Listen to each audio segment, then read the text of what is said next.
Good evening, everyone. My name is David Elwood. I'm the Dean at the Harvard Kennedy School here, and welcome to the John F. Kennedy Jr. Forum. This is a terrific day. Of course, it's St. Patrick's Day, which is what makes it terrific. I'm, of course, not wearing any green, however, which is really quite disappointing, except for the fact that the reason I'm not wearing green is I have a tie that says, "We the People." And it is indeed some important part of the Constitution is written here. And it does seem to me that that's even more important than a green tie on this occasion, since this is really one of the best and most significant evenings we have every year. That is the Goldsmith Awards. Let me start by saying a couple of words about Walter Schorenstein, who, without his and his wife Phyllis, who really made this program possible. As you know, some 20 years ago, the Schorensteins created this really remarkable place called the Joan Schorenstein Center on the Press, Politics, and Public Policy.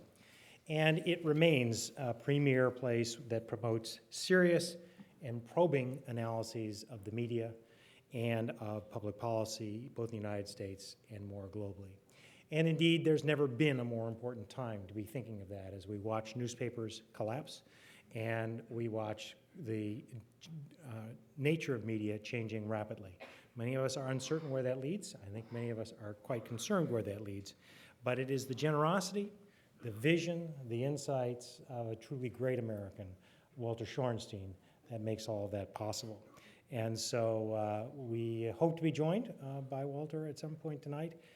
But in any case, even in his absence, I'd like us all to give Walter Schorenstein a very big hand.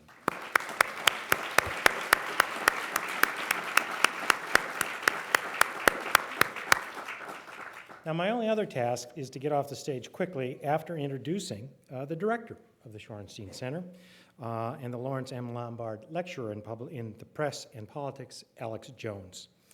He covered the press for the New York Times from 1983 to 92. He was awarded the Pulitzer Prize in 1987. In 1991, he co-authored with his wonderful wife, Susan Tift, The Patriarch, The Rise and Fall of the Bingham Dynasty. In 1992, he left the paper to work on The Trust, the private and powerful family behind the New York Times, also co-authored with Susan Tift, which was a finalist, by the way, for the National Book Circle Award. He's been a Nieman Fellow at Harvard, a host on National Public Radio's On the Media, executive editor of PBS's Media Matters. He's on all kinds of commissions and the like. But for us, what really makes him special is the fact that he brings together this intense interest, but also objective look at the media, and leads us, as we think in a forward way, about what we can do to make democracy work better through the media and the like. So to start the program off then, Alex Jones.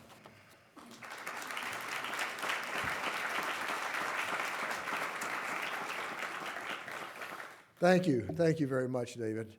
We are told that Walter is going to be joining us. We hope he will be.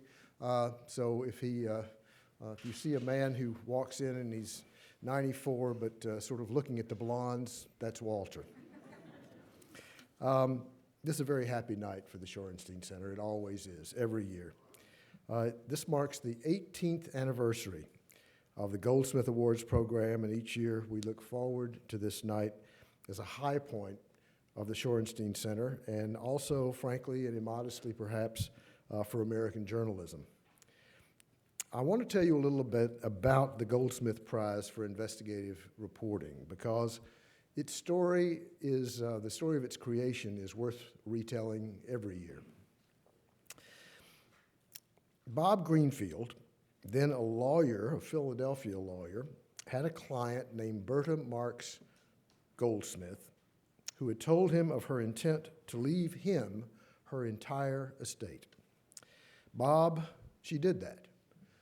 Bob declined to accept it and went searching for a good way to use the money for a purpose Berta would have approved. And she was very passionately interested in news and public affairs and good government. She followed the news ardently.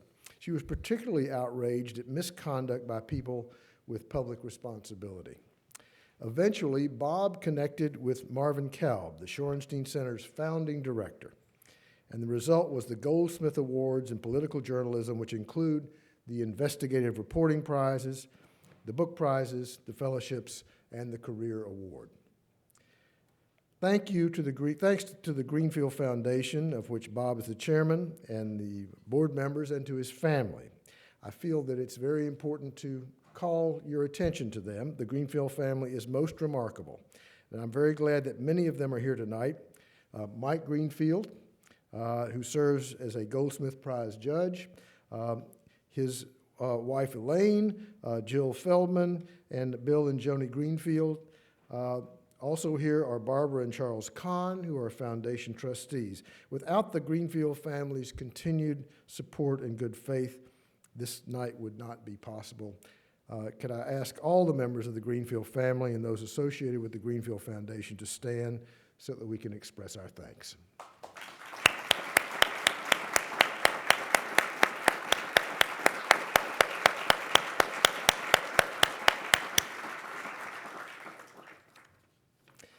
As David said, one of the pleasures of this night is to have a chance to publicly thank the man principally responsible for the existence of the Schorenstein Center, Walter Schorenstein. Walter, as I said, turned 94 earlier this month.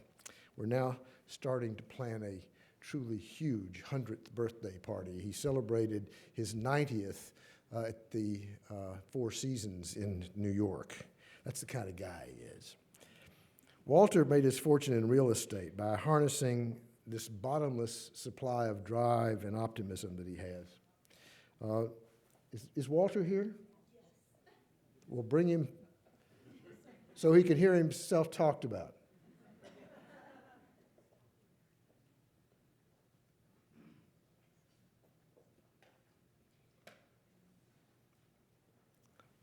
Well, as Walter's coming, let me finish telling you about him. He, as I say, he made his fortune in real estate. He's the most...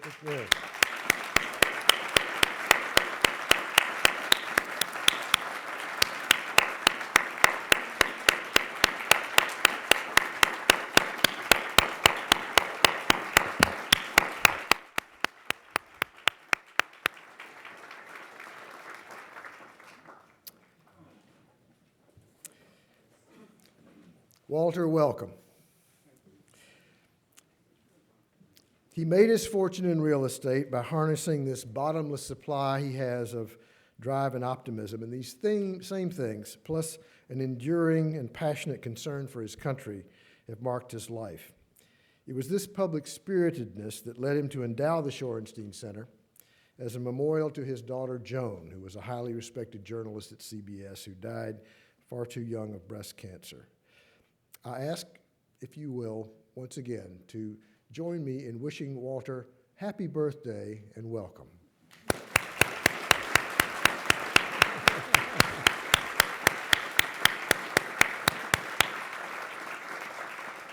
The first Goldsmith Awards are the book prizes, and making those presentations will be my colleague and friend, Tom Patterson, the Bradley Professor of Government and the Press at the Kennedy School.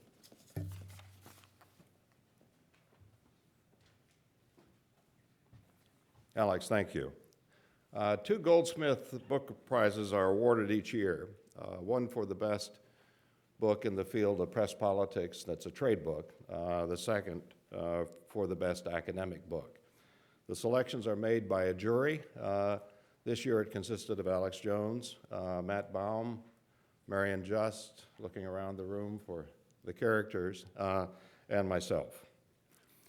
I'm sure many of you read Mark Danner's unsettling piece in this Sunday's New York Times.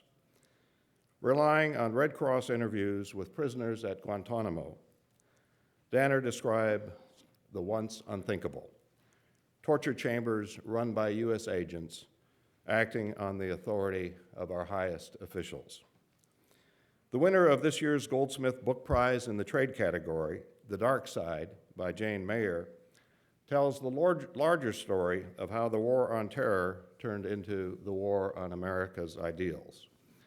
Mayer details the scope of America's use of harsh interrogations, secret renditions, CIA prisons, and warrantless wiretaps, while also relating the bitter infighting that went on with the White House between the Cheney hardliners and those who valiantly but unsuccessfully sought to preserve the rule of law. The New York Times columnist Bob Herbert said of the dark side, "It should be read by everyone who thinks they can stand the truth." We are honored this evening to recognize the dark side. Jane Mayer, please step up to receive your Goldsmith Book Award.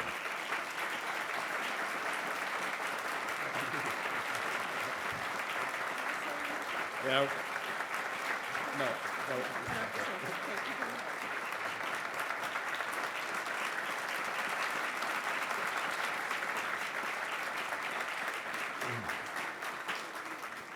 As I mentioned, there's also a Goldsmith Book Prize in the academic category.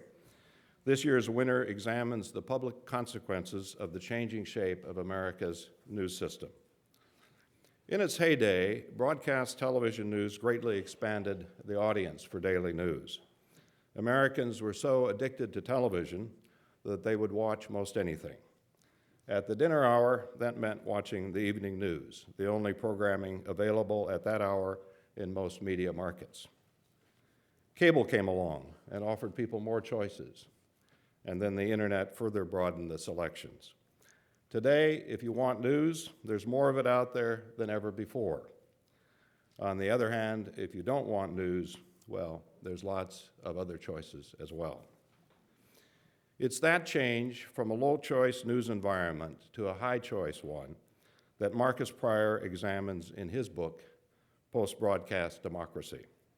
Relying on audience and public opinion data, Pryor shows that however much we might worry about the digital divide, where access to information depends on our ability to pay for it, we ought to be even more worried about the choice divide, where access to news depends on whether we think it's worth our time. Many citizens today are unequal by their choice. They pay almost no attention to news and consequently know almost nothing about current affairs. And because they know less, they also care less about public life and participate less in it. Marcus Pryor, please come forward to accept the Goldsmith Book Prize for your remarkable book, Post-Broadcast Democracy.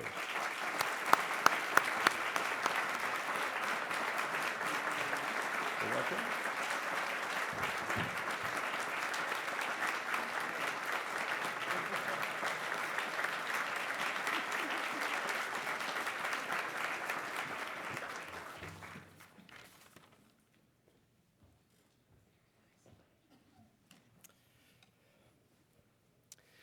Before I tell you about the 6 finalists for the Goldsmith Prize for Investigative Reporting, I would like to thank the judges. Mary Margaret Graham, Mike Greenfield, who you met a moment ago, Bill Ketter, Bill Purcell, Guy Raz, and Janet Wu. I am the person who sort of runs the judging process, but I am not a judge myself. So I can tell you that the judges this year, as every year, had an enormous number of superb entries. Narrowing the field to 6 was very difficult. Narrowing the winners to 1 was even more difficult. I think that all of them, as you will hear, deserve your respect, and certainly they are an indication, once again, of the importance of investigative journalism in a society like ours. I will talk about them in alphabetical order according to the news organization represented. When you place an order for chicken McNuggets at McDonald's, there's a good chance the chicken was processed at one of the many plants run under the corporate ownership of House of Rayford Farms. House of Rayford has plants scattered throughout the Carolinas, and its workforce is heavily Latino immigrants who need jobs and have little recourse to the kinds of protections that less vulnerable workers would likely demand. They depend for their safety on OSHA, which in the past administration seemed all but to drop scrutiny of poultry in the poultry industry. For instance, OSHA regulators rarely check whether employers are reporting honestly about safety conditions, and even more important, actual on-the-job injuries. And when problems are found, the companies are rarely penalized. It was left to the Charlotte Observer to try to find out what was actually happening at the House of Rayford Farms' sprawling operation. And what did the team of reporters find? An 800-worker plant in West Columbia, South Carolina, reported no musculoskeletal disorders for 4 years. Now, those injuries are the most common found in an industrial workplace. It's a big name for a lot of injuries that involve simply getting yourself hurt on the job. And experts told the Observer that it was inconceivable that 4 years would pass without a single one. Similarly, at a Greenville, South Carolina plant, it was boasted that they had a 5-year safety streak with no lost time accidents. What the Observer then found was that the company was underreporting, misreporting, hiding, brushing aside scores of injuries in an effort to keep the chicken McNuggets coming. In the case of the Greenville plant, injured employees had no lost time because they would be brought back to the factory hours after surgery in some cases. At 4 of the company's largest plants, the first aid attendants and supervisors refused worker requests to see doctors, even in the face of debilitating pain. Hiding and ignoring injuries lowers costs for medical care and eliminates compensation for lost wages. Also, the government rewards companies that report low injury rates by inspecting them less often. And regulators rarely check whether companies are reporting accurately. To find out what was really happening, the Observer team had to turn over a lot of rocks. They viewed thousands of documents and conducted hundreds of interviews.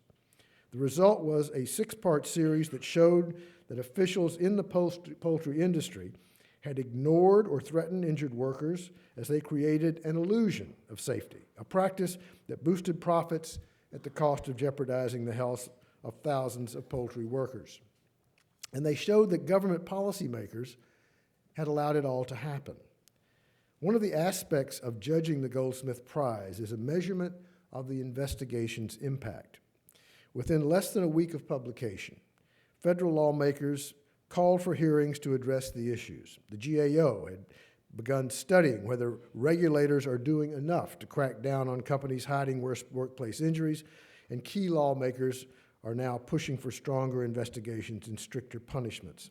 One top manager at a company was indicted for instructing staffers to use bogus employment documents to hire illegal immigrants, and about a dozen supervisors have been arrested on immigration violations. In North Carolina, lawmakers have beefed up staffing at the state labor department, and both state and federal legislators have promised to strengthen the government's power to punish employers who violate child labor laws, which is also going on. The series told how the company blocked injured workers from seeing doctors while hauling others with broken bones or severed fingers back to work hours after surgery. It exposed how underage workers were routinely hired to perform hazardous jobs, and it told how the company took advantage of the fear of their workers, many undocumented, that they would be fired or deported if they protested. As one reader wrote to the Observer, Upton Sinclair, Ida Tarbell, and Lincoln Steffens would be proud. Please join me in saluting Ames Alexander, Carrie Hall, Franco Ordonez, Ted Melnick, and Peter St. Onge for their series, The Cruelest Cuts, The Human Cost of Bringing Poultry to Your Table. Would you all please stand?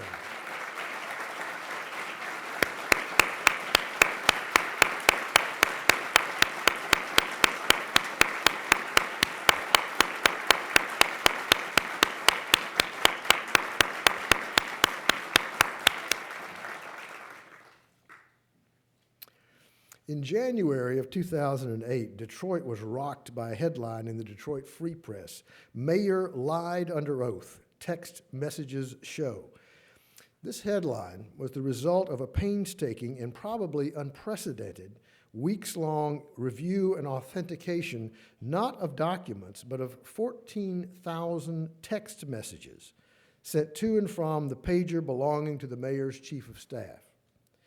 She was, it turned out, also his longtime lover. Something both had denied under oath, but which was only too clear on the text messages, which were both explicit and obvious. But this was only the beginning for the mayor, his chief of staff, and the Free Press. Before he finally acknowledged his guilt 10 months later, Mayor Kwame Kilpatrick and his supporters denounced the Free Press for reporting that represented a, quote, lynch mob mentality. He fought the paper and tried to bully them. He claimed the paper had broken the law in obtaining the text messages. He claimed the messages had been manipulated. The reporters were told that they were in danger, and a city council member warned the Free Press's publisher to watch his back. The story had actually begun years ago with the illicit sexual relationship between the mayor and his chief of staff, which they were determined to keep secret. When an internal affairs investigation in the police department threatened to expose them, they arranged for Deputy Police Chief Gary Brown, who was leading the investigation, to be fired. When he filed suit for wrongful firing, they both lied under oath about firing him and about their relationship. It was these lies that the Free Press uncovered in their text message search. What they also came to learn was that the mayor engineered settling the wrongful suit for nearly $9 million, again, to cover up the affair.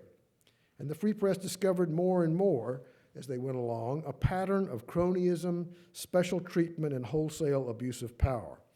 That all came vividly to life in the pages of the Free Press. Ultimately, the chief of staff pleaded guilty to 2 felonies and was sentenced to a jail term. On October 28th, the former mayor, who had been forced to resign, went to jail to start a 120-day sentence. He had pleaded guilty to 2 felonies, surrendered his law license, and agreed to pay $1 million in restitution to city taxpayers. Since that January day, the Detroit Free Press had published more than 500 stories, more than 60 editorials, and it published more than 300 readers' letters and more than 100,000 online comments. One of them was from a reader who said he had lost faith in the media, but that the Free Press had restored his belief in journalism. Many said that only a newspaper could have uncovered such a story and then stayed with it, and it had reminded them of the critical role newspapers play in our democracy. Their words to God's ear. Please join me in recognizing the superb journalism of Jim Schaefer, M.L. Elrick, and the Detroit Free Press staff for A Mayor in Crisis.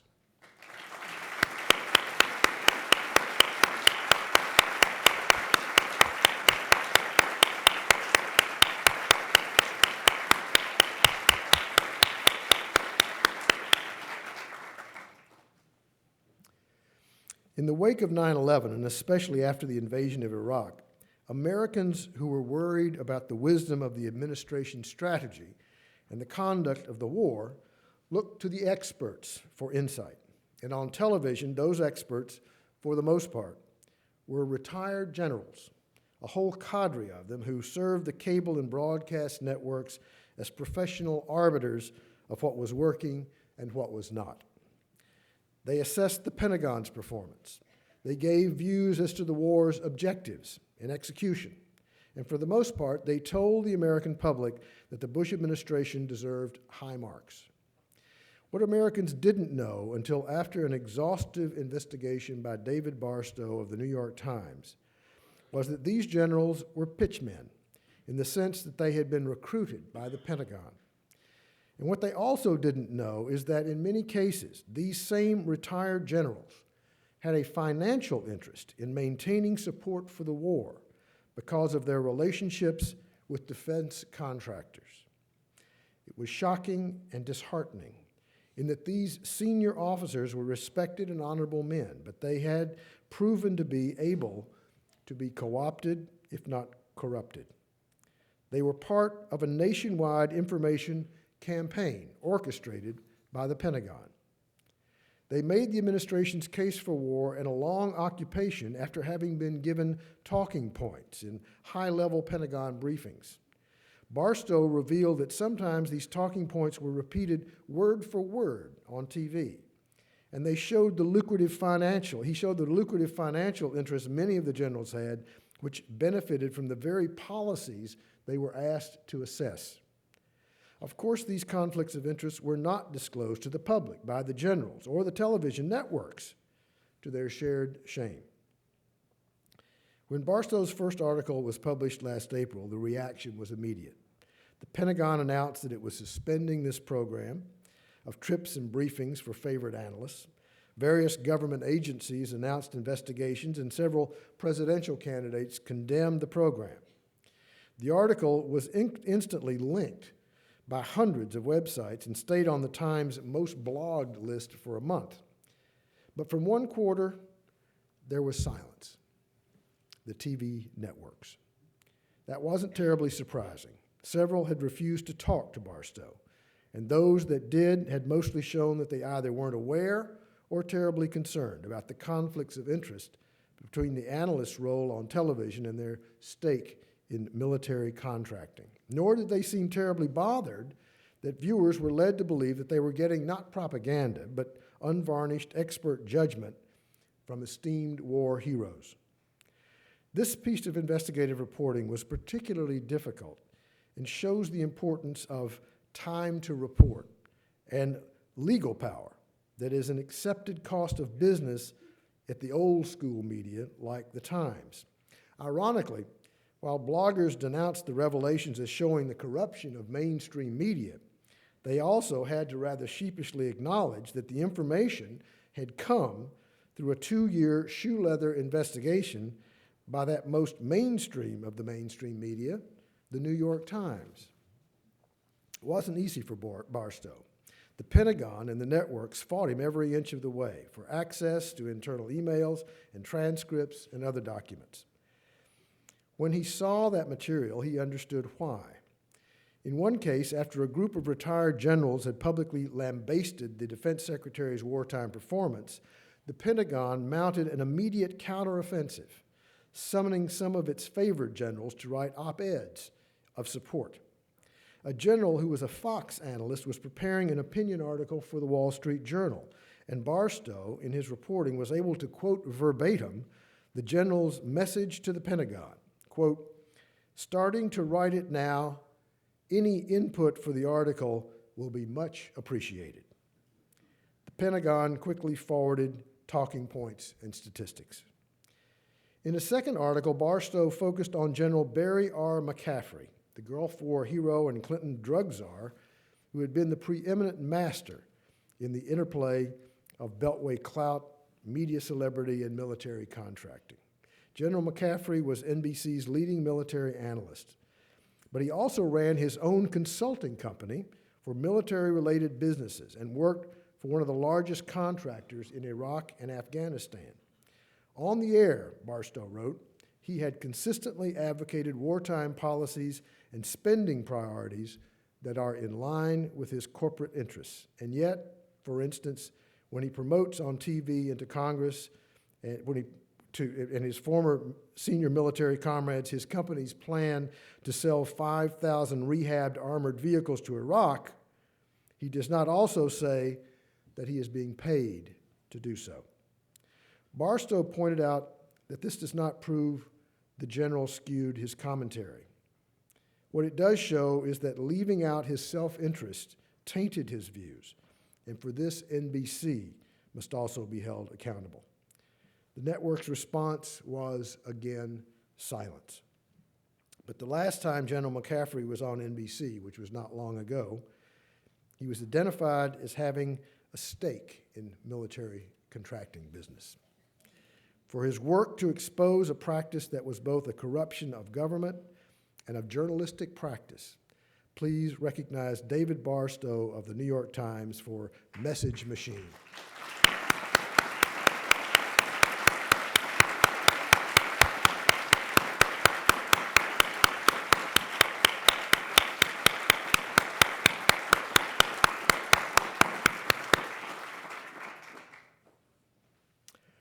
In the autumn of 2007, a Pittsburgh Post-Gazette reporter was doing a profile of a newly promoted corporate executive when she decided to do something simple and obvious, but too often skipped.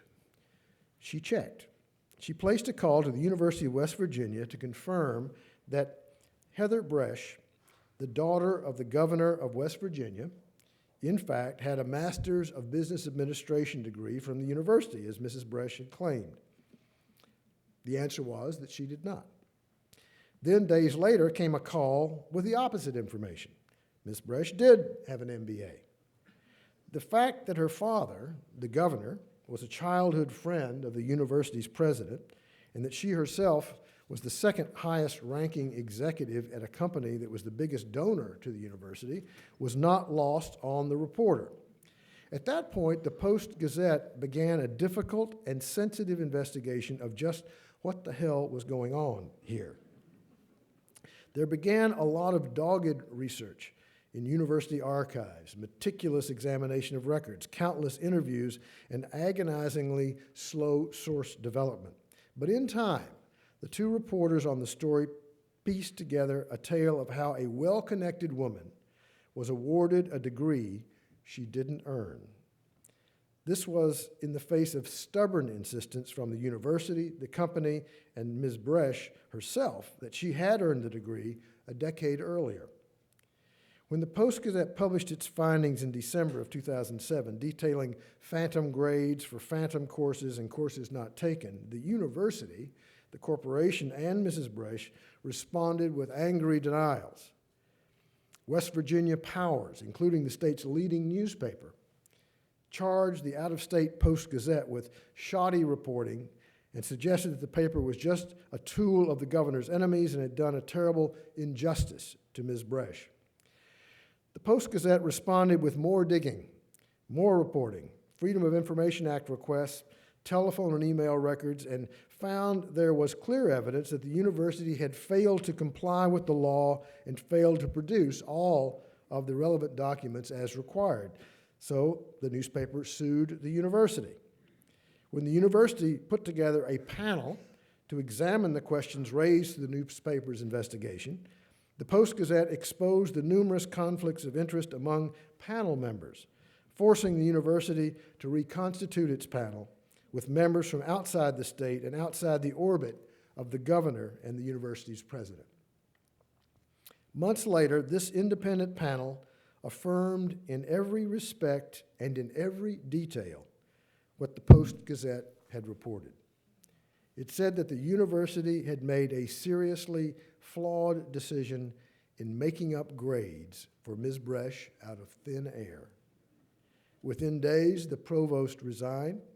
A day later, the dean of the business school resigned, and shortly thereafter, after the full faculty had demanded it, the president resigned as well. Please join me in recognizing the journalistic work of Patricia Sabatini and Len Basilovich for MBA Mystery in Morgantown.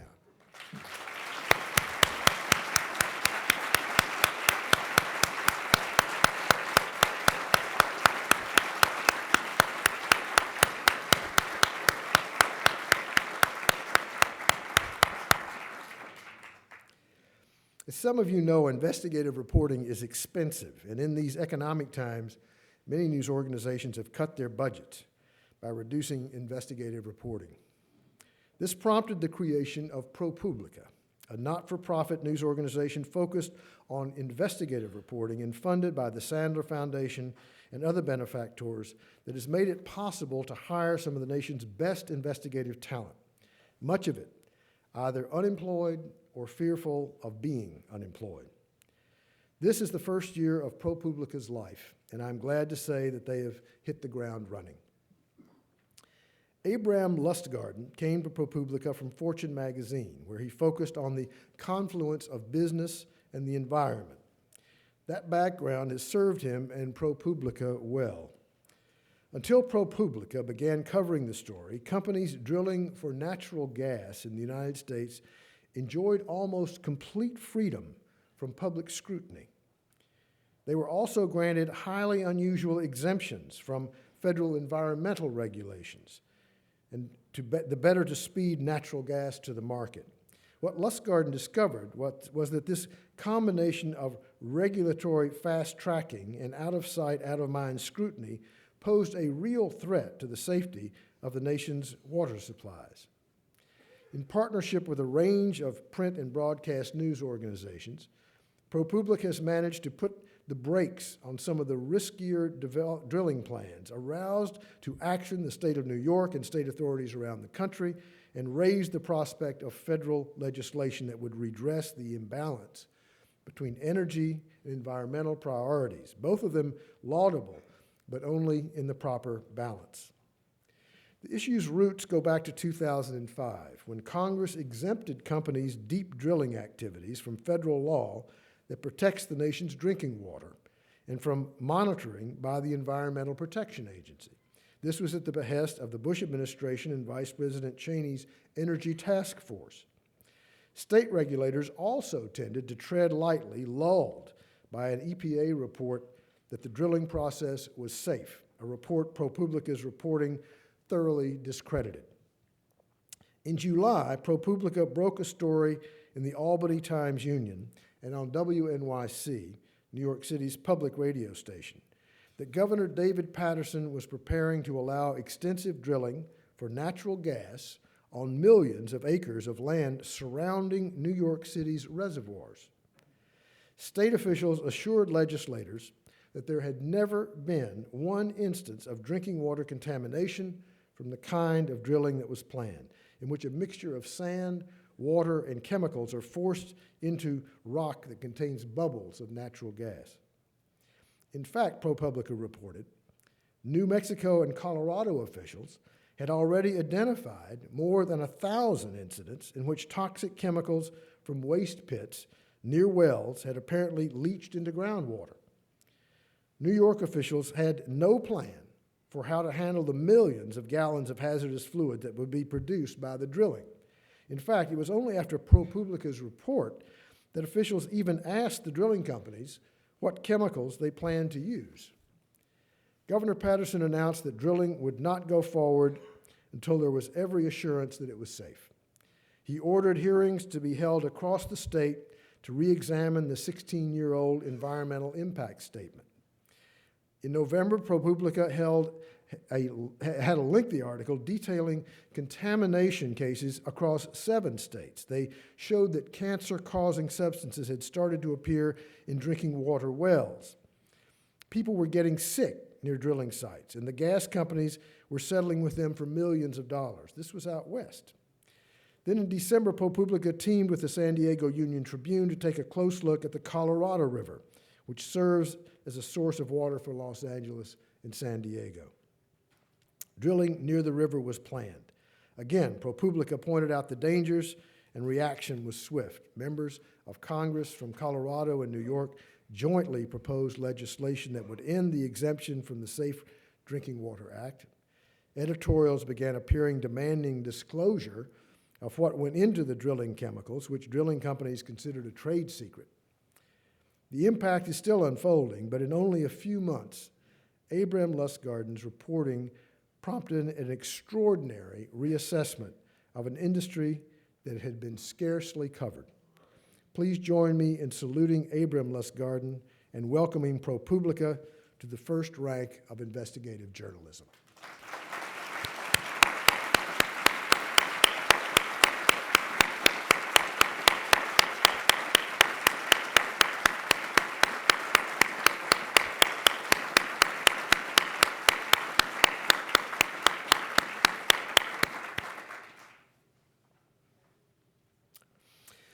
One of the people who appeared in the 7-part Washington Post series by Debbie Senzipper and Sarah Cohen was an 11-year-old boy named Trenton Robinson.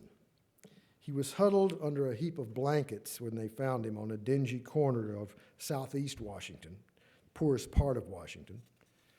The rent-controlled apartment complex where he lived had no heat or hot water, so his father had kept the oven on all night. And it had been that way for 4 years. They say we could die in this house, he said, so cold that his breath could be seen. The Post series addressed a scandalous, inhumane, and illegal, but widely ignored practice by some of the district's most prominent developers and landlords. It was actually rather simple. If you cut off water, heat, electricity, air conditioning, and the like, people would eventually become so uncomfortable and discouraged that they would move out, and their apartments could be converted into condominiums and then sold for huge profits. Nearly 3 decades ago, D.C. leaders had tried to protect the interests of rent-controlled renters by giving them the right to vote on whether their apartment complex could be converted into condominiums.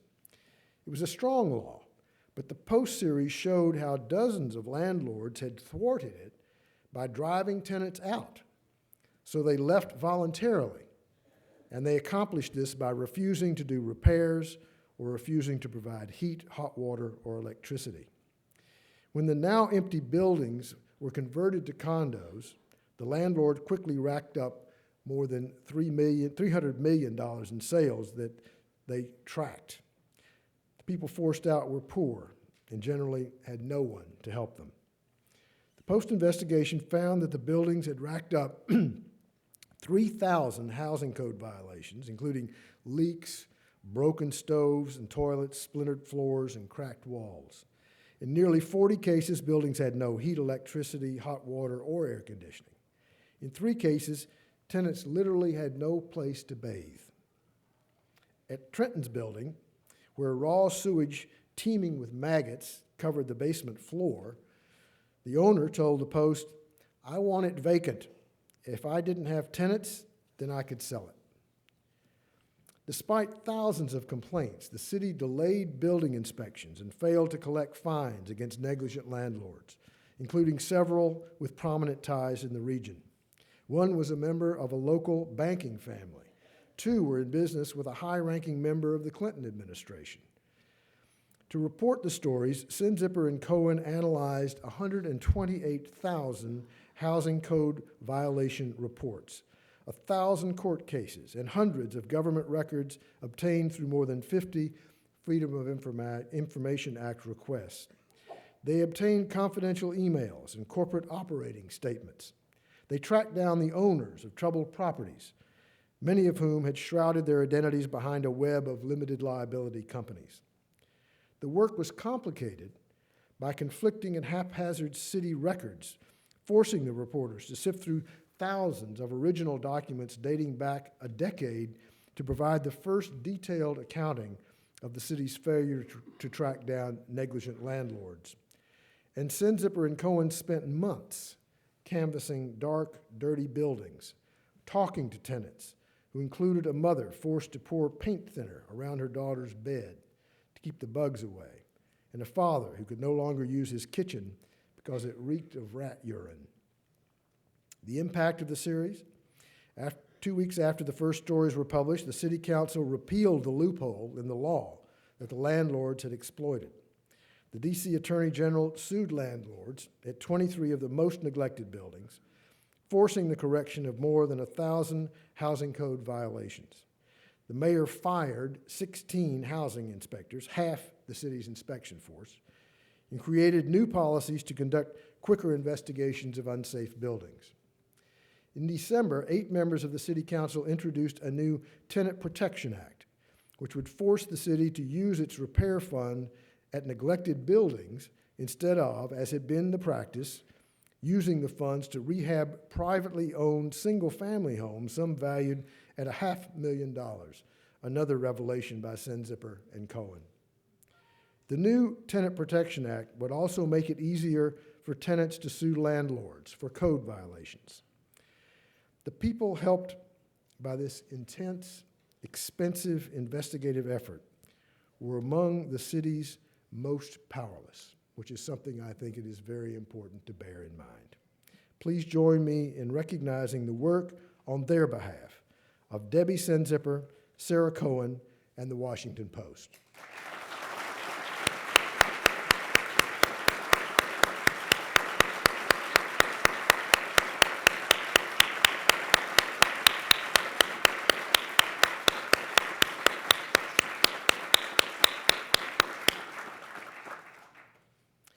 Before I announce the winner of the Goldsmith Prize for Investigative Reporting, I would like to call your attention to a change made possible by the Goldsmith Fund of the Greenfield Foundation, which supports these prizes. As you may know, the winner gets a prize of $25,000. It's a big prize. But each year, without exception, all of the finalists are superb and deserve not only to be recognized, but to be rewarded. So, beginning this year, and in the face of the economic downturn, the trustees of the Greenfield Foundation granted our request that the award for finalists will be $10,000. That's not shabby these days.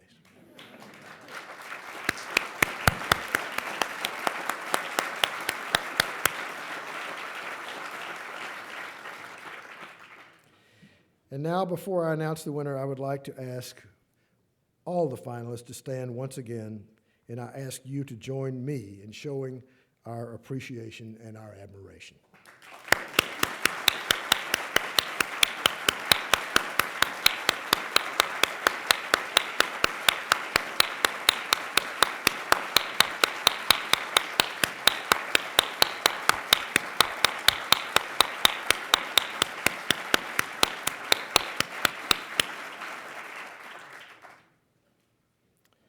The winner of the Goldsmith Prize for Investigative Reporting for 2009 is Forced Out, the 7-part series in the Washington Post by Debbie Sinzipper and Sarah Cohen.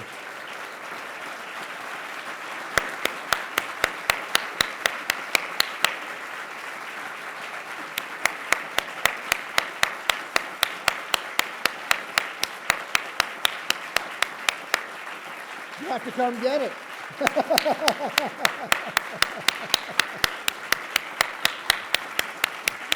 You're welcome. Congratulations. Congratulations. Okay. There's one for you. Thank you. And one for you. And could I invite you to look this way and smile? Yeah, I guess so. Thank you very much.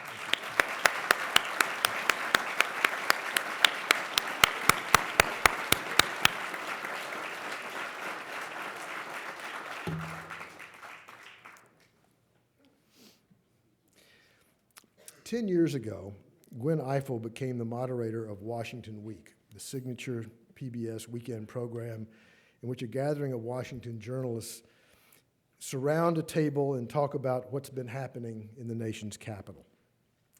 It is the longest-running primetime news and public affairs show on television, and its most long-lived host, so far that is, was Paul Duke, who was moderator for 20 years.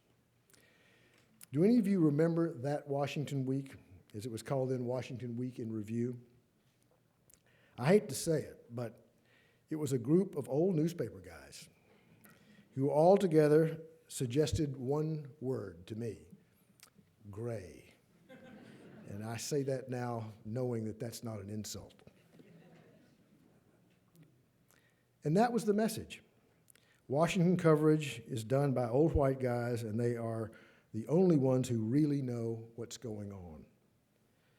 In the decade that Gwen Ifill has been moderator and then managing editor of Washington Week, a revolution has taken place that has occurred quietly but powerfully, and may be one of the most genuinely important things that has happened in television news.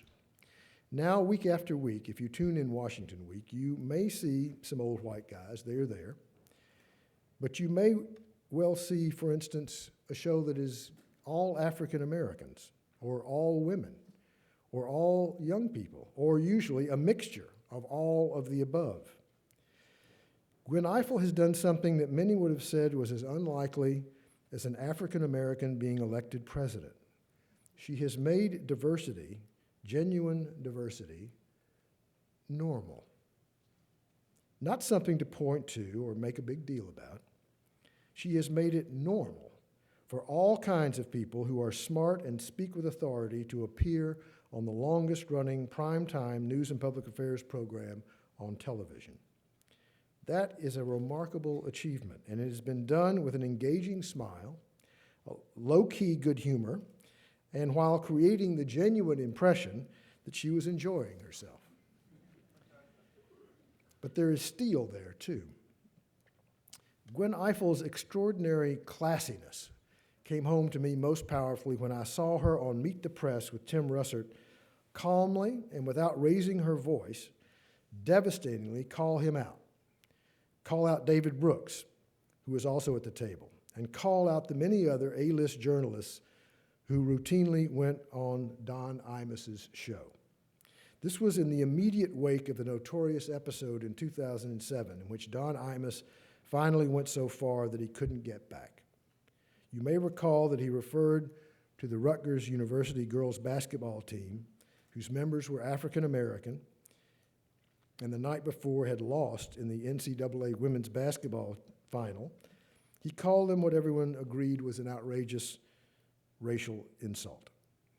Gwen Eiffel had dispassionately written that this casual, sneering comment was tossed out in a volley of male camaraderie by a group of amused, middle-aged white men. What she might also have written was that the middle-aged white men who regularly appeared on the Imus show included longtime friends and colleagues, such as Tim Russert and David Brooks, who was a fixture at the NewsHour with Jim Lehrer, where Eiffel is senior correspondent. Years ago, when Eiffel was covering the White House at NBC News, Imus had tossed a casual insult in her direction. But Gwen Eiffel, sitting next to Tim Russert that Sunday 2 years ago, was not clamoring for vengeance. She was, with enormous dignity and poise, calling on these men she knew and presumably liked and respected for doing something she could not understand and thought impossible to justify. Why would they go on a program where things like that happened? No African American journalist would do so, so why would they? And why? This was before the momentum against Imus grew overwhelming and it looked like it might pass. Why were white men at the table, the ones there now, not speaking out? There has been radio silence, she said. Russert and Brooks looked like 15-year-olds who had been caught smoking and blowing the smoke out the window by their teacher. It was devastating and very, very classy. Perhaps Gwen Eiffel's moral authority came from watching her father, an African Methodist Episcopal minister of Panamanian descent by way of Barbados, who lived in many places in the East because of his ministry.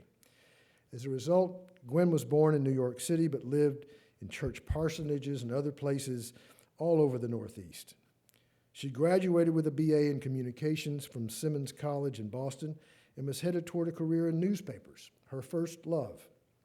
She interned at the Boston Herald American, where she then got a job. From there, she went to the Baltimore Evening Sun, then was a local and national political reporter for the Washington Post, White House correspondent for the New York Times, and chief congressional and political correspondent for NBC News, steadily making a name for herself as poised, accomplished, and wicked smart. In October 1999, she became moderator and later managing editor of Washington Week, and also became senior correspondent for the NewsHour with Jim Lehrer, where she specialized in issues ranging from foreign affairs to politics. We consider her one of our own, as she is on the advisory board of the Institute of Politics, and has brought her Washington Week program to the Kennedy School and a host of other places to try to break the inside the Beltway insularity of Washington reporting, and trooped through a 10-city tour with the program before live audiences during the 2008 campaign season. This campaign season, she was also poised to bring out a book, The Breakthrough: Politics and Race in the Age of Obama, which was not what we journalists called a sloppy wet kiss for Obama, but an examination of 4 groundbreaking African-American political figures, including Obama. I mean, can you imagine writing a book about African-American political breakthroughs without including Obama? Her timing prompted some darts from Matt Drudge and the like, but she has, per usual, sailed serenely on to the bestseller list, I might add. Gwen has been awarded more than a dozen honorary degrees and been honored by many organizations for her journalism and as, in fact, a breakthrough in her own right. As a woman, as an African American, and most of all, as a respected professional journalist whose sense of fairness and objectivity has made her the choice to moderate 2 vice presidential debates. She changed what was normal in Washington journalism. I am proud to introduce the winner of this year's Goldsmith Career Achievement Award to the very classy Gwen Eiffel.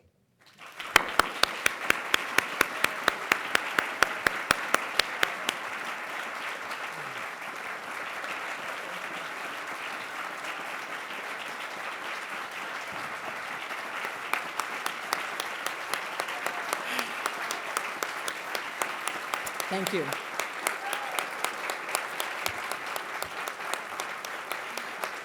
Thank you. Thank you. I'm uncharacteristically moved by that. Thank you. That was very sweet. I am incredibly honored to be here tonight, and woohoo, Debbie and Sarah, congratulations. Being girls at the Washington Post, I remember what that was like, so congratulations. I'm really honored to receive this award because it means that all those late-nighters I pulled at the Baltimore Evening Sun and all the coast-to-coast flights that I spent covering losing candidates, mostly, and candidates debates where the candidates didn't answer the questions, it turns out that they were not for naught. I'm also loving this because, like all things we appreciate, it fits with how we view ourselves. I always wanted to be a journalist. I always wanted to write. I, however, could never finish anything, so I needed a deadline, so journalism seemed like the reasonable thing.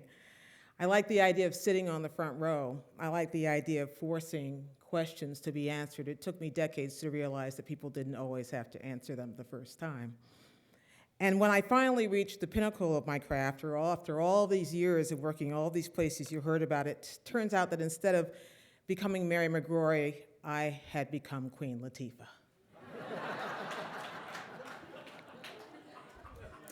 But as these things go, considering the other option was to be portrayed by a man in drag, I thought that was a good thing. So I have no complaints. Especially now when it seems that every day I experience a flash of worry for a friend or a colleague who is living in fear that his or her life and career is about to be threatened by yet another job disappearing, by yet another newspaper closing, by yet another broadcast outlet shrinking. Magazines, radio, television, newspapers, it doesn't matter, commercial or public, it doesn't matter. We are remaking ourselves, and we have little choice. But even with the stresses that our industry is undergoing right now, we, those of us who are lucky enough still to be in it, still have among the best gigs going. I think back on my career where I learned how to get the answers on subjects I knew nothing about. My first job at the Boston Herald American writing was actually covering food. I didn't know how to cook, but it was a writing job, and I figured I could learn how to cook, which I did well. But it's also where I discovered that important stories could be covered in creative ways, whether it was in covering riots by telephone. When I first started at the Herald American, we were in the middle of the busing crisis here in Boston, and I wasn't being paid near enough to go into Southie to try to figure out how many chairs had been broken that day. So I would cover it by telephone, call the headmaster, ask what had happened, and then we would send a white colleague in to find out and fill in the details, and we'd share a byline. I also learned how to cover things in creative ways by working for an afternoon paper where you worked later at night, overnight, hoping to make sure that you weren't scooped in the morning by the competition, or at least the scoop wouldn't last too long. And it also taught me how to write fast and how to write stories from phone booths when phone booths still existed. I also learned how to treat race as an advantage instead of as a burden.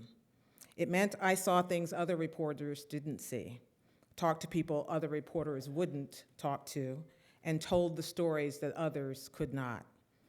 It turned out that being underestimated had its upsides. My high school guidance counselor, for instance, advised me not to even to expect to be accepted at a college like Simmons across the river, where I will deliver the commencement address this year.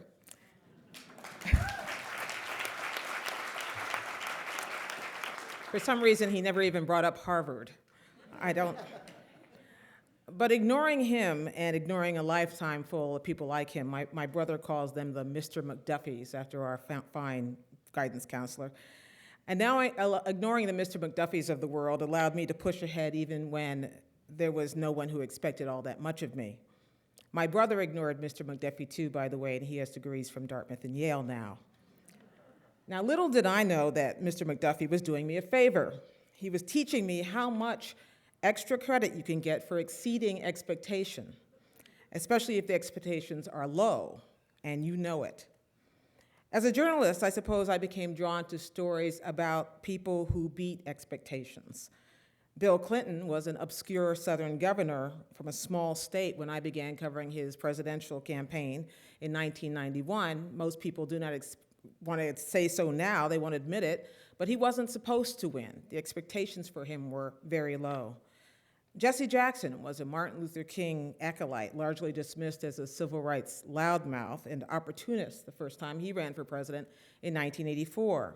He did not win then, or in 1988 when I covered him, but I think an argument can be made that he laid the groundwork for what Barack Obama accomplished 20 years later. He won 13 contests that year, 1988, Jesse Jackson did, and he opened people's eyes to the possibility that someone who did not look like, as Barack Obama put it, the faces on the dollar bills, that sort of person could benefit and could create a multiracial coalition. My favorite politicians all along have been the underdogs, whether they were on county councils or in Congress. They were always being underestimated or even misunderestimated, to recoin a phrase. It can be a powerful tool. I'm convinced that this penchant for the underdog is what led me to my book, The Breakthrough. If the candidates I profile in the book have anything in common, it's that people told them no. People told them to wait their turn. People told them to step aside for just a while, to wait. They took advantage of the fact that few people expected anything of them. Now, this is not to say that everyone underestimated them or me. Surely I would not be standing here tonight if Sarah Ann Shaw, who then worked for WBZ here in Boston, had not helped me get my first college internship. Or Ann Devroy at the Washington Post had not recruited me to the national political staff in 1987. Or if my friend Tim Russert had not dared me to leave print television to come to work at NBC News. Someone has to see the possibilities in you, and then the beauty of our craft, when it works right, is that our careers can become a form of continuing education. Along the way, if you are smart and aware of your limitations, you learn from your mistakes and your miscalculations. This is why I am not a pundit. If I'd made predictions 2 years ago, I would have told you maybe 3 things for sure. I would have told you John McCain was toast, which he was, and then he wasn't, then he was again. I would have told you that Hillary Clinton was most certainly the Democratic nominee, and I would have told you that Barack Obama was an intriguing but doomed upstart. I would have told you America wasn't ready for a black president. So this tells you how much I know. So instead of predicting, I'll tell you a couple things I've learned, and then I'll let Alex take over the questioning because I'm looking forward to that part of the evening. This last election demanded more translation than most, and this presidency may as well. Every phrase is a code. Every policy comes with a caveat. In this last election, if one candidate told you one thing, or told you that the other one would raise your taxes, they were both probably right. Like the meaning of is, it depends on the meaning of you. Everybody's taxes are going to go up. Are you in the top 2% of earners? Do you depend on Pell Grants to afford your college education? Is your tax money going to bail out greedy bankers? Then your tax bill is going to be affected.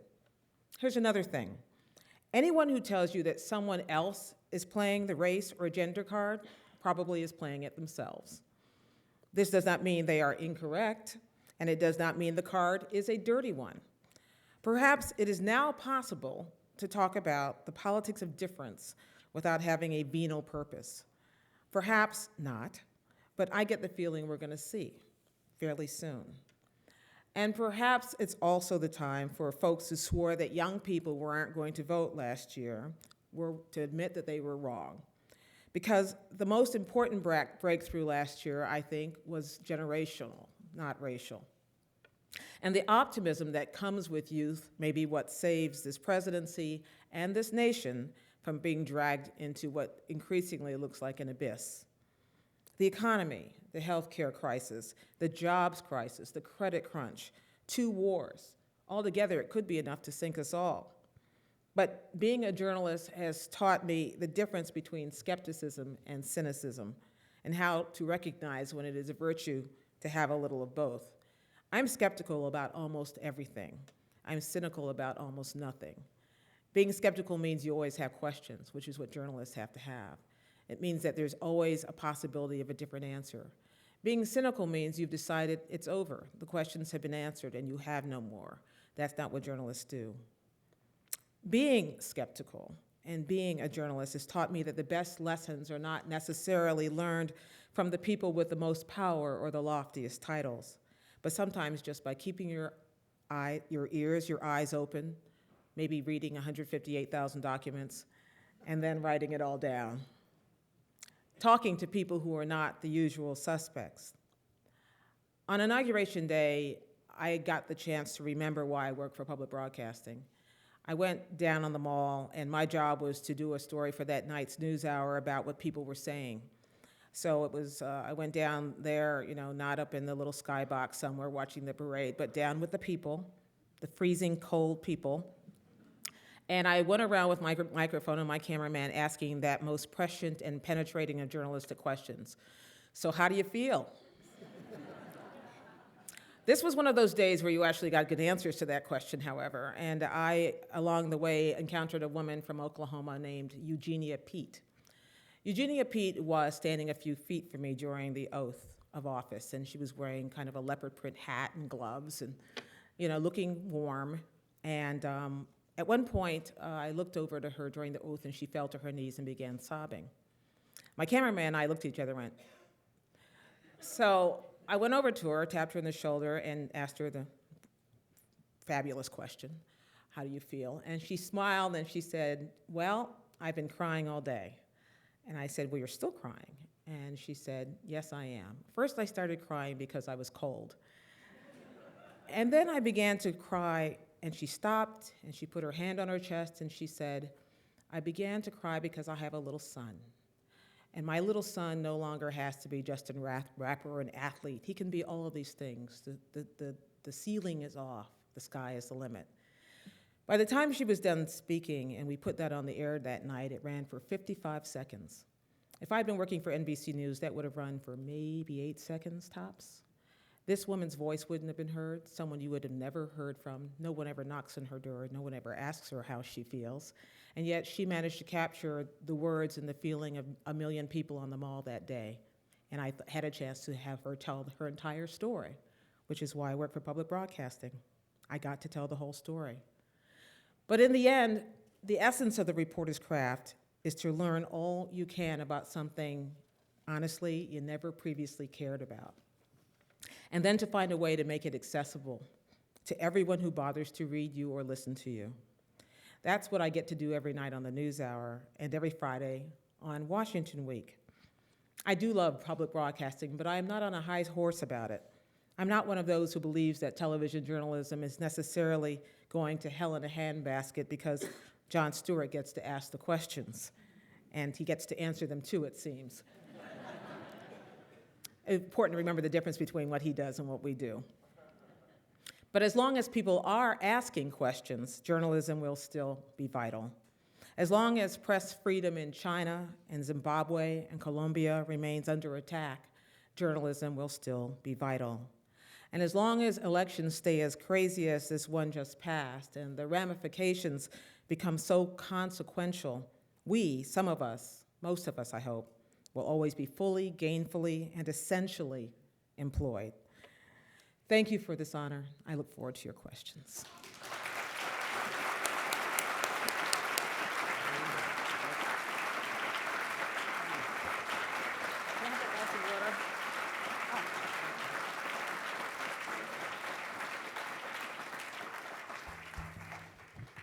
We are going to have some questions. There are microphones here and here and up there. If you would, please make sure you ask a question and don't make a speech, and we will then proceed apace. Yes, sir.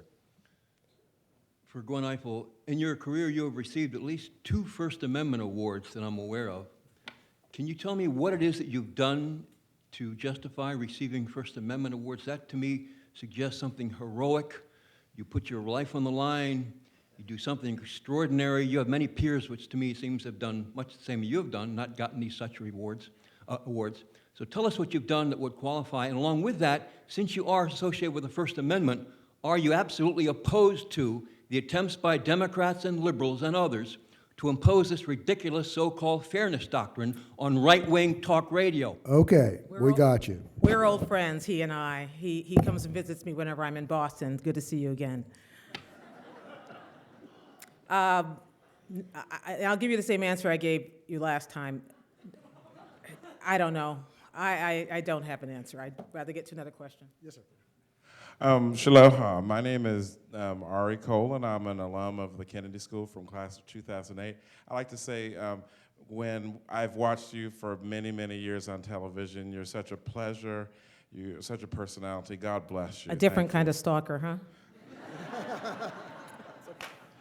Well, That's okay. thank you for your beautiful voice on television. It's great.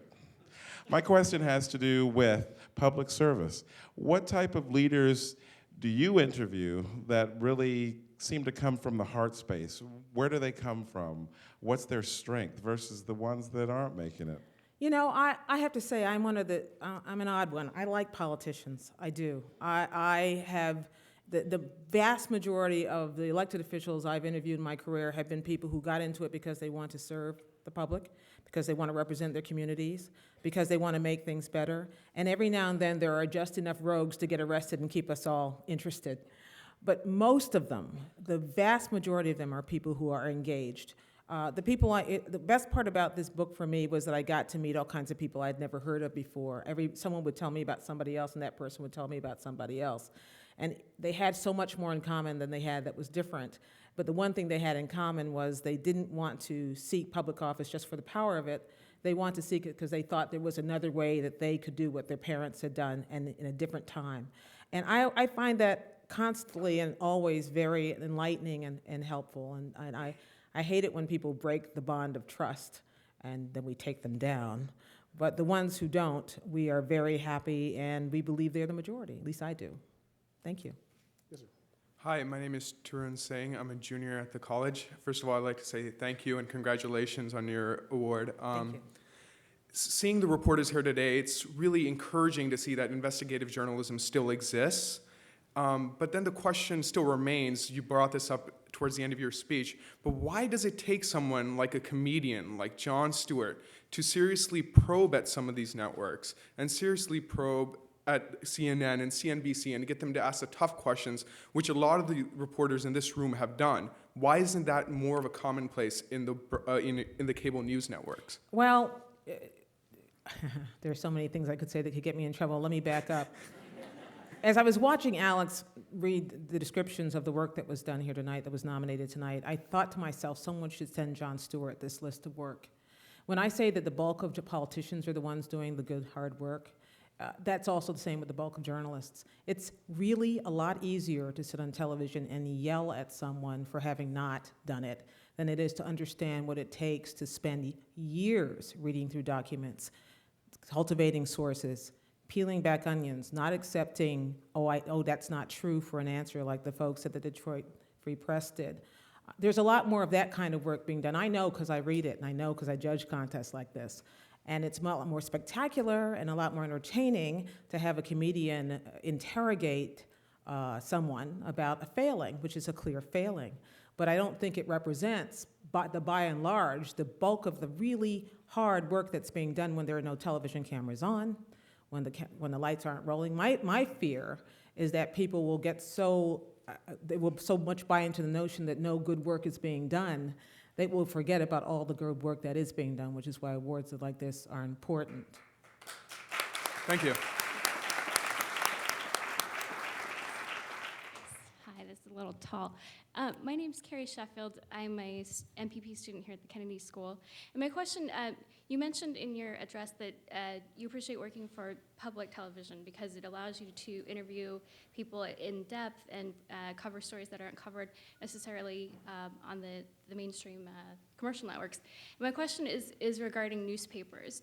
There's been some talk about government quote-unquote bailout or government partial ownership of newspapers. Do you see that as a trend that will be coming down the pike, and do you think that that will be good for society and good for journalism? I'm waiting to hear the public outcry that supports that notion that extends beyond newsrooms, or even within newsrooms. I've heard it floated around, but I haven't heard anyone very seriously take it on as a way that newspapers will survive. It's also just a real problematical idea that we can continue to grill and cover the people who then we owe our livelihoods to. I think that would be a questionable. Don't you sort of do that with PBS and NPR? No, since they're because partially frankly, owned? if the truth of the matter is, I think 2% of our fundraising comes from government sources, and the rest of it comes from people like you. Okay. Yes, hi, Gwen, Chris Russell. Could you expand on your comment about the real breakthrough being generational, not racial, in regard to the election? And then if you could also go back to the news media and talk a little bit about the generational shift in the news media, since so much of the awards tonight have focused on what we're trying to preserve, but if you could also talk about the generational change ahead in the media. All real change in the end is generational change. When John Lewis stood on the steps of the Lincoln Memorial during the March on Washington next to Martin Luther King, he was 23 years old. That was a generational shift. He was then stepping up and taking power from older people who had then had to step aside. In that case, it was more racial because, in fact, black people hadn't had a whole lot of elected office and power prior to that. What's happened now, both in politics and probably much more broadly, is that because there was already a generation of African Americans in office, in power, they then, a lot of them weren't handing over the baton very easily. They were kind of saying, well, I'm kind of comfortable here. And in order for them to go, there's a guy who's a new head of the NAACP who's 35 years old. His name is Benjamin Jealous. He told me a story about, and he did not get that office easily, by the way. He had to struggle to get it. He told me a story of going to the 1993 anniversary of the March on Washington, which was called the March on Washington for Jobs, Justice, and Peace, and how there were two stages. On one stage, there were the civil rights lions who were holding forth on the iconic Lincoln Memorial stage.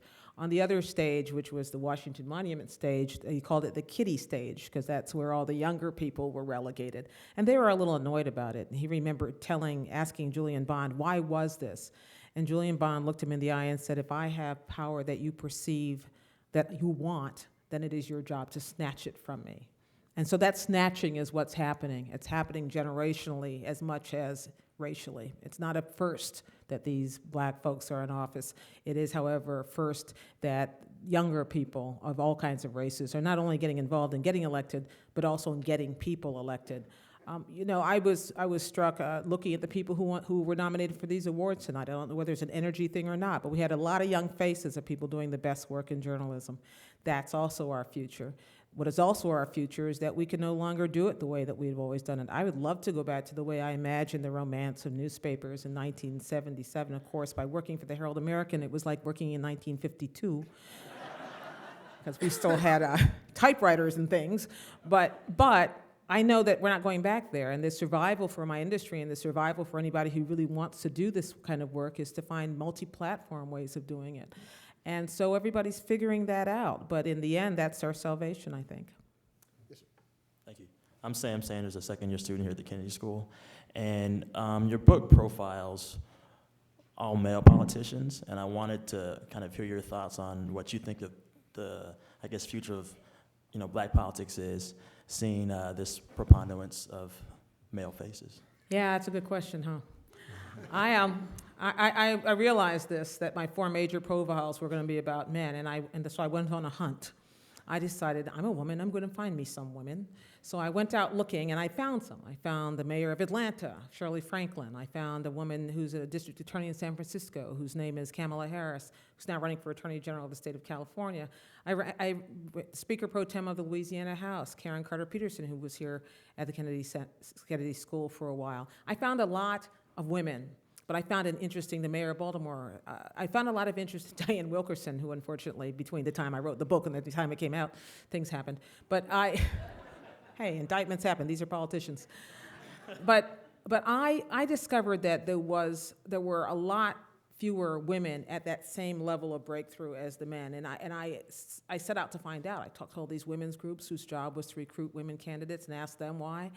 And I stumbled upon part of the answer in talking to these women. When you go back and read what Shirley Chisholm said when she ran for president, she said that she felt that gender was the greater drawback for her than race.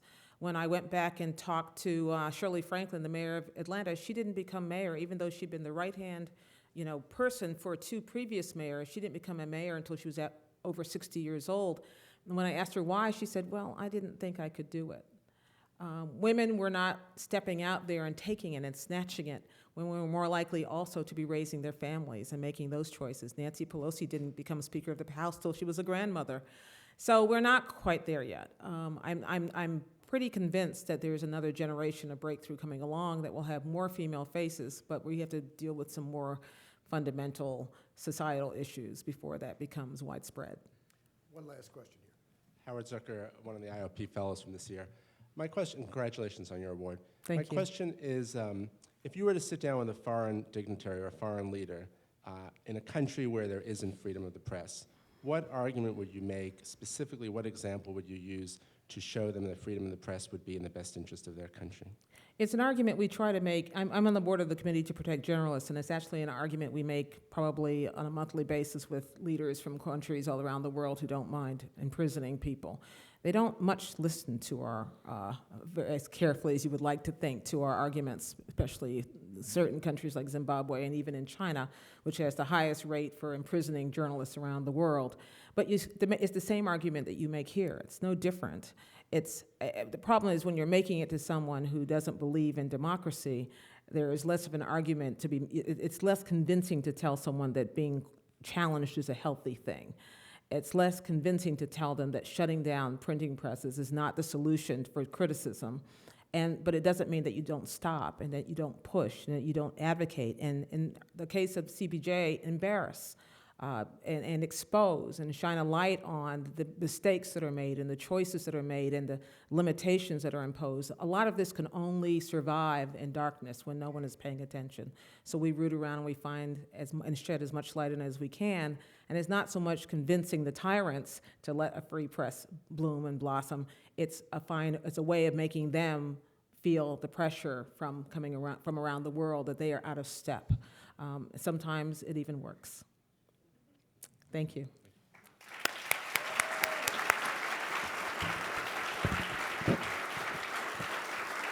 Gwen, thank you. That was terrific. We have, of course, a plaque for you, but we also have something else for you that was a tradition instigated by Marvin Kalb, and that is that we give you a Harvard chair. Oh, my goodness.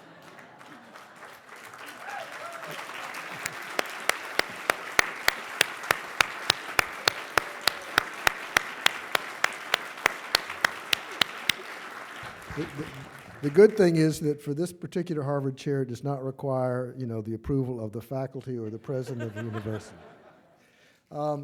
Tomorrow, we will be convening a seminar on the state of investigative reporting with all of our finalists and also with Jane Mayer, who is one of the preeminent investigative reporters in the United States, without question. We hope that many of you will come. We will be on the 5th floor of the Taubman Building, breakfast at 8:30, and we will begin at 9. Again, let me congratulate all the finalists, the winners. Gwen, thank you all for being with us. Thank you for being here on this particularly happy night. See you.